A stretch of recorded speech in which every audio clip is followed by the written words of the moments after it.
Yes, sir. Let's get it. Hi, everybody. Welcome back to Sports Illustrated's Fan Nation Las Vegas Raiders Insider Podcast. I'm your Raiders beat writer, Hondo Carpenter. This guy right here is my assistant beat writer, the great Zeke Trezevant. Man, I wish you guys could hear our conversations off air. Man, we have a good time. It's a great time every time, I know. You're a great guy. I love working with you, Zeke. All right, let's dig into it a little bit.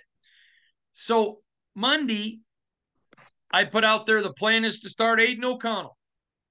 Now, not revealing sources, but I always tell you, Yes, not always, but I usually do.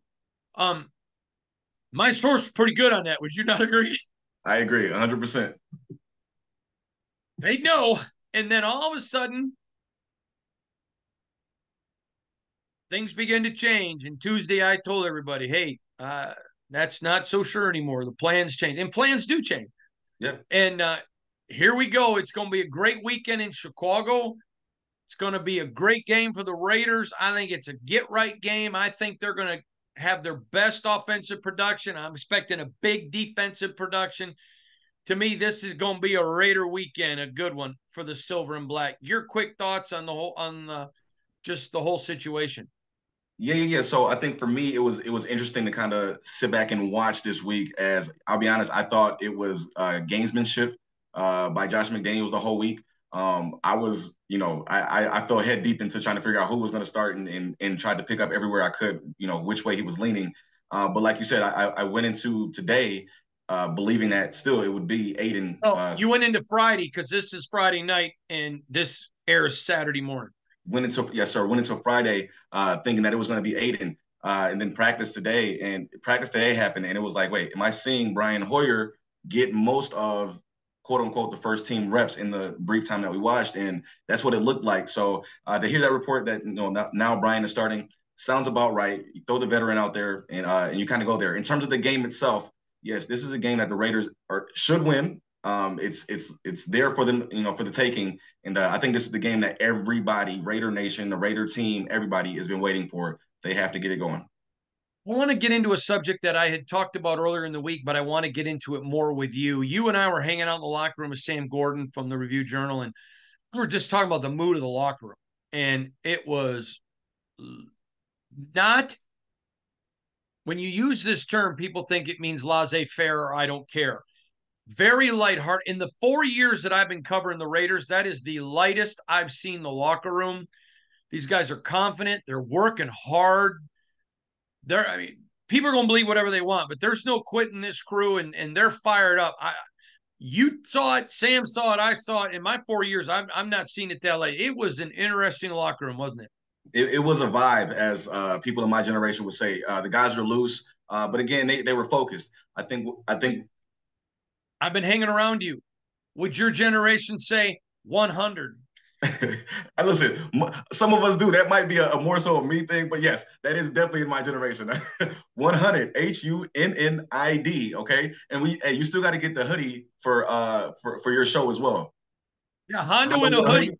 Yeah. But by the way, at least you had taught me well. It's not 50 cent, it's 50 cent.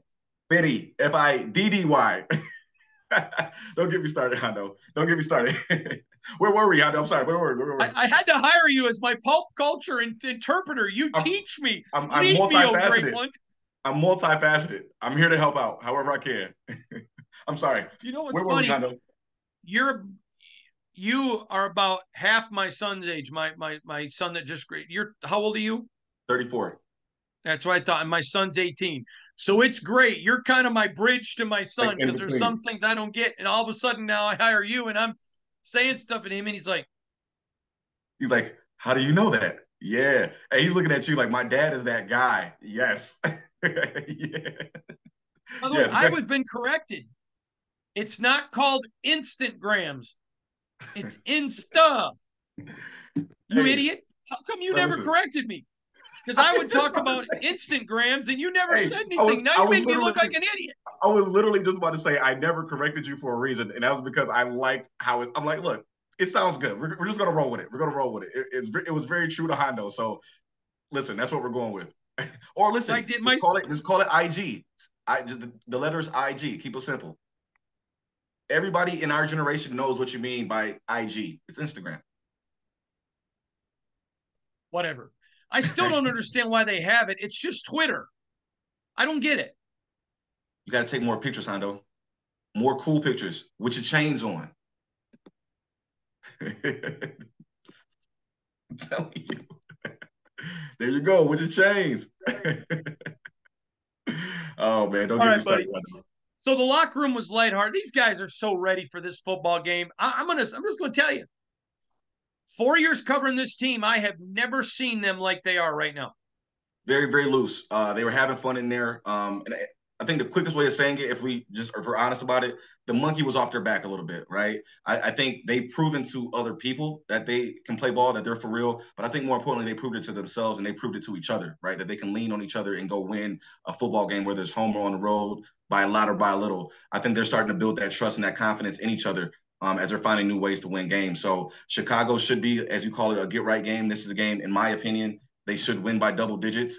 Obviously, a win is a win in the NFL. You take them how you get them, but you want to come out here and put on a good show, right? Especially after Davante Adams expressing his frustrations the last couple of weeks in terms of the production of the offense. So if there's no better time for them to get going than Sunday against the Bears. I fully expect Davante Adams to have a monster day in 150. Chicago on Sunday. 150 yards. That's what I'm calling right now. 150 at least. 150? Yes, it's going to be a good game, though, for sure. It's going to be a great game.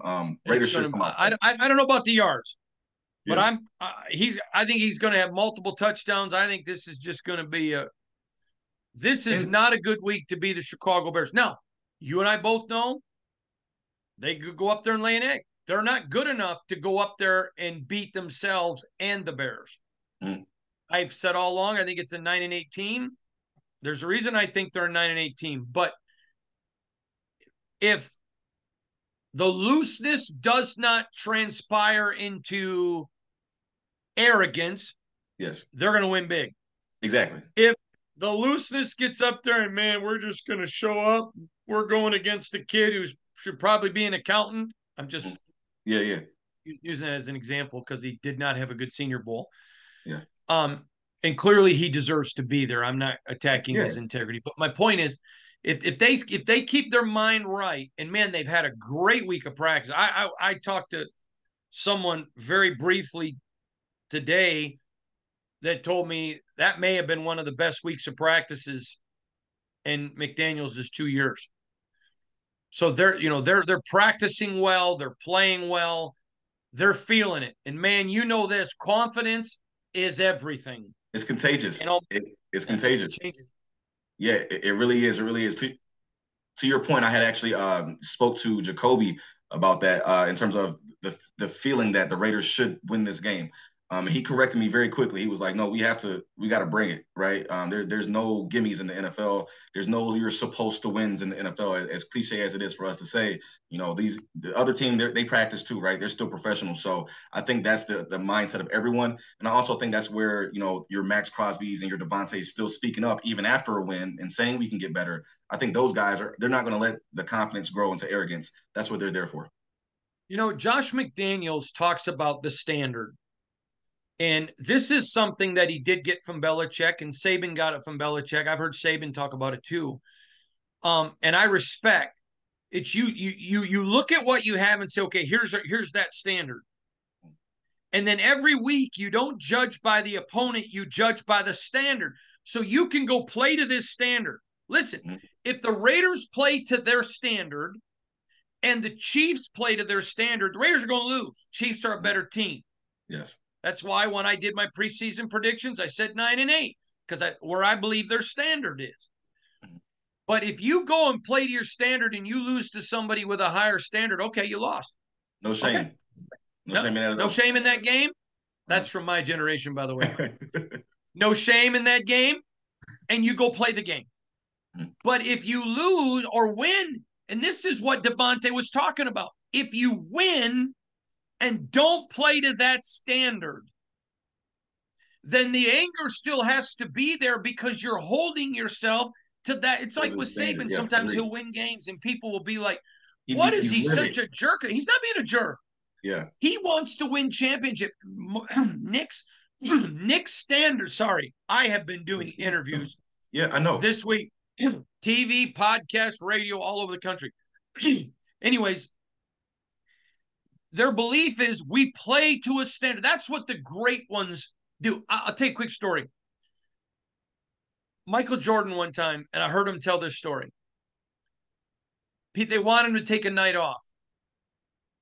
And he said, why would I take a night off? There are people working in a factory that have saved money all year to bring their kid for his birthday. Yeah. And they're like, well, it's been a long season. We don't really need this game. And he's like, but what about the people out there? Mm-hmm. And I'll never forget Jordan talking about you set your standard. You play against yourself every single night. And that just takes us right into Davante's comments. So we already knew that Josh was mad. I wrote an article earlier in the week that went viral. NFL executives breaking down the offense. And in there, they said Josh, a source within the building had told me that Josh was effing pissed. We knew he was mad. Then Davante goes out, same thing. Hey, yeah, okay, we won, but my standard is greatness. Yes. If they had won by 21 points and he had the same stats, Davante wouldn't have been mad. Yeah. But what he was saying is I know how to be great. I am great. So if we're not getting to the great standard, use me more. Yeah. I'm here. Execute. I am Davante Adams. Give me the I am ball. Davante Adams. Yeah. There was no, and so people wanted to run out. Oh, there's a problem with Josh and Davante. There was no problem. They're on the exact same page. Guarantee you. I know Josh wasn't mad. I mean, that made no sense to me. Yeah, no sense at all. And it was very interesting. Earlier in the week, Josh McDaniels was basically asked about Davante Adams and his mindset and things of that nature. If he needed to sit Davante down in terms of his frustration. And what I picked up on was McDaniels, his nonverbals was, it said more than anything his words could say, right? He was like, the look on his face was like, almost like, sit him down for what? We're on the same page. We're feeling the exact same way. We don't need to be, there's no need for a sit down. So, and like I've told you before, imagine, like, put yourself in Josh McDaniels' shoes. Like, imagine you're calling the right plays. The players are open, right? If players weren't open, then clearly the players are what the issue are. But players are open. The plays are not being made. So imagine how the coach feels. He's calling the right thing, right? Now you have Davante Adams who says, yeah, we're winning, but we're not winning as good as we could. And like you said, I'm not getting the ball like I should that could help us get to that level. Those guys are saying the exact same thing. If they were saying the opposite, that would be a bigger problem. Yeah, there was no, you couldn't have put a piece of rice paper between Josh and Davante. There's no division. And this brings me to Raider Nation. I love Raider Nation. These people are fun. They're good people. Yes. And one of the things I love about Raider Nation is having been raised in Michigan. Now, a couple people have called me out because I call myself a Michiganian. Well, I thought it was Michigan. Michigander was invented as a negative term. If you go back and study the history of that name, it was not a good name. Oh, wow. Okay. Michiganian was the word that was, hey, I'm from Michigan. Now, a lot of people use Michigander, and I don't care. I just use Michiganian. That's the reason. So for people that want to call me out, have lived there, grew up there, and do the research on the word. I actually learned that in Michigan history when I was in 9th grade. Okay, next. Sorry, it doesn't matter. Anyways, so growing up, if the Lions won a football game, we celebrate. I remember one time sitting in the press box, and the Lions were celebrating a team from years ago that won 3 in a row.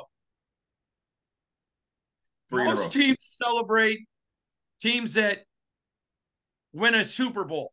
Mm-hmm. Okay, they were celebrating having won 3 in a row, a team from years ago. So all of a sudden now you start covering the Raiders, and listen, I don't care if you're a housewife, I don't care if you're a janitor, a bus driver, a lawyer, a doctor, whatever. These people know football now. 100%. They've cut their teeth on committed to excellence. When you're not playing committed to excellence and you're not just winning, baby, for to quote Ric Flair. And so I love Raider Nation. I love their passion. They're just great. You know what? 1% are obnoxious. You just mute them. I don't care about that. I'm not going to let the 1 ruin the 99, but the 99 are awesome. So I get to this. They're so big. I mean, we've got followers in all these countries who send me emails. Oh, I love the all the articles. I love the pods. I love the whole thing all over the world. So I'm one of the few media, and you know this, who actually follows people on Twitter. And if I've got an open spot, which I'm right at 5,000 on Facebook, I'll take a friend request. I don't care. But I use Facebook. I want to see your kids, whatever, that kind of stuff. I don't want to talk Raiders. So don't send me direct messages in Twitter or anything else. If you want to talk Raiders, send me something out in public. But anyways, this person sends me something. Now, I get a lot of them, and I just don't respond. Davante Adams, frustrated with Josh McDaniels seeking trade to the Dallas Cowboys. Ridiculous. Now, this is a fan who I follow, and I see him on Twitter. They say some good stuff. So I respond with, why are you sending me this? I want you to tell me if it's right or wrong. Have I reported it? No. Yep. Did I not tell you a year before Davante came he was coming? Yes. Did I not break the story he was coming? Yes. So why are you sending this to me? It's a waste of time. It's not true. Oh, yeah, I didn't think so. Really? If you didn't think so, why were you sending it to me? I mean, I love Raider Nation, but I feel bad for them. This isn't a call out of them. They're so passionate and they so care that somebody who has nothing to do with the team can write something, and they're sharing it all over Facebook, and they're getting worked up. It's like a casino. Ding, ding, ding, ding, ding, ding, ding, ding. And at some point, I want Raider Nation to – they're getting abused. They're getting mistreated. And I want them to say, you know what? By who, Hondo? I'm going to follow these people. Huh? You said they're getting mistreated. By who, Hondo? By media or clickbait, just trying to get them to click. I feel bad for them. Yeah, and that's it's unfortunate because pretty much all of those reports are coming from people who are outside of the building who don't really have any access to what's going on in the day-to-day, and they're grasping for straws again, knowing that they're going to get the clicks that they're looking for. So it's just unfortunate because these athletes, these coaches are real life people. So when you grasp for straws and you start getting the clicks and getting people saying different things, you're affecting everyday people and their families, right? Like their families see these things as well. So a lot goes into it. It's unfortunate, but yeah, there's a lot to be learned in that regard. You know, I'm friends with a lot of national media who are really good people. So I'm not talking about them. 100%. But I called a national media guy one time who had written a story on the Raiders that was just so stupid. And we had agreed, it wasn't this season, by the way, but we had agreed our conversation was private. So I'm not going to tell anybody who it is or give any hints. But I said to him, I've known you a long time. Why would you write that story? He goes, man, I'm getting to the end of the month. I needed some more clicks. I said, okay. And he goes, and the Raiders, baby, Raiders. And I said to him, I said, what? He goes, Raiders.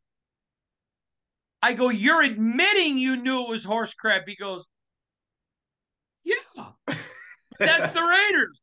If they hate it or love it, they're going to share it. Exactly. It's listen, people are still going to tune in.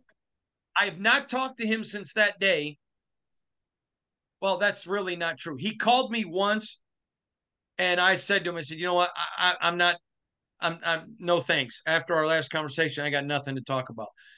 I feel bad for Raider fan because they are the most passionate. I can't tell you how many random Raider fans, and I'm going to get out to one. I may take you to one with me. Hey, have invited me to their tailgates. Hondo, come eat with us at a tailgate. And I'm going to actually go to one. I don't know how I'm going to pick one, but I'm going to go to one and take pictures and do videos and do a story on them. But these are some of the most passionate. They know the game. And I feel bad for him because something like Davante happens, which is a good thing. Yes.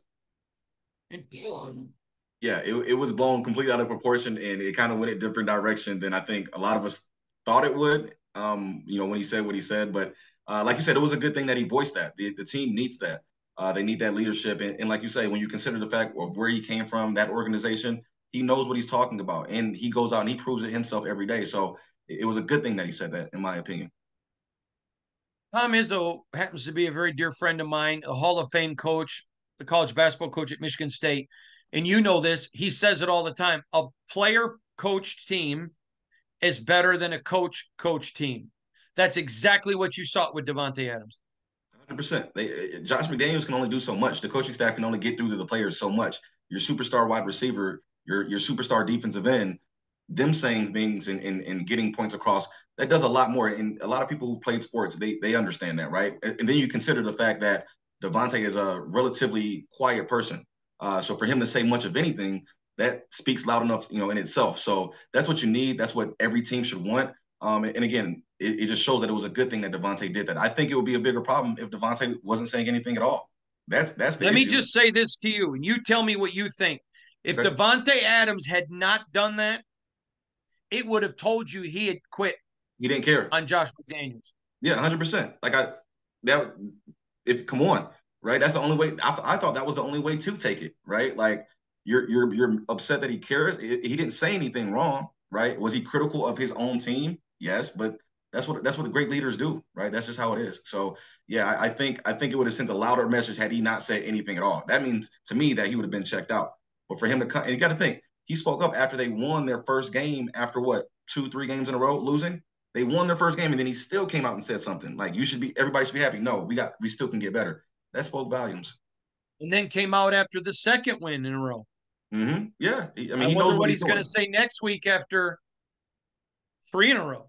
Hey, listen, that would be very interesting. We might be able to get him to crack a smile up there this time. We'll see. We'll see. All right. Yeah. Now, let's get into predictions. Okay. Earlier in the week, I said 24-13. I'm changing it. Okay. I think it's going to be 24-10.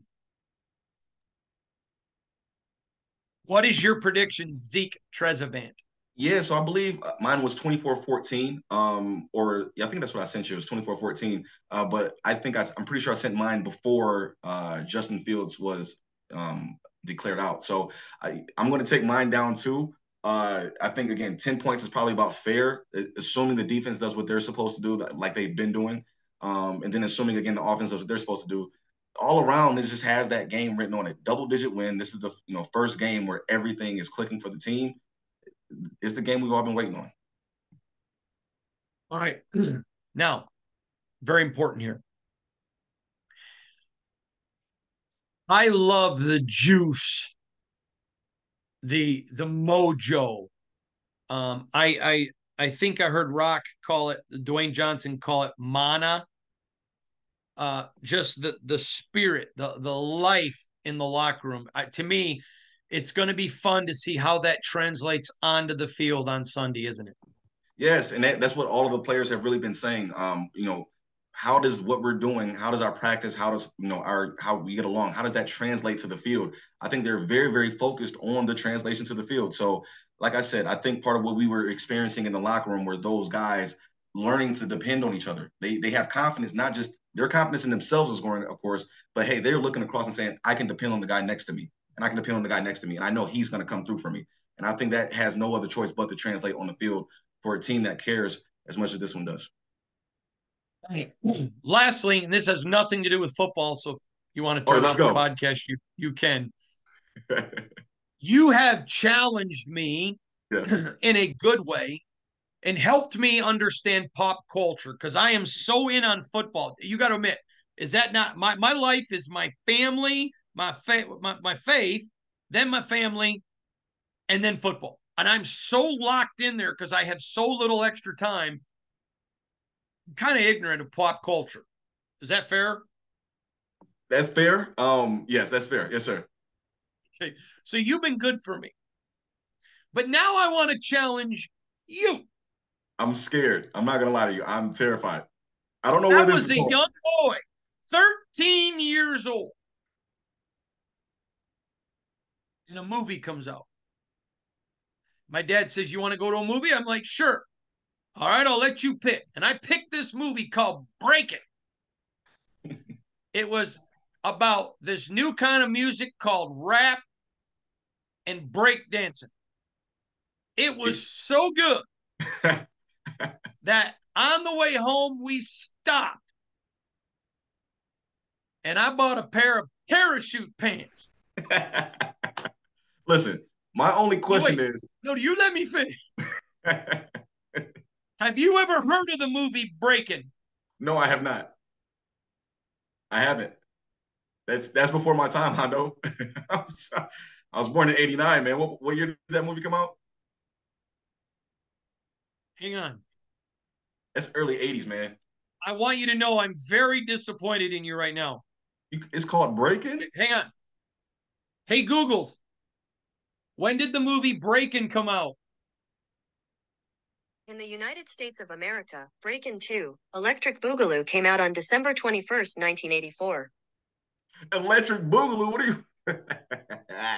I know. 13-year-old Hondo had to go see the Electric Boogaloo. Hey, listen, more importantly, do you have a picture of the pants?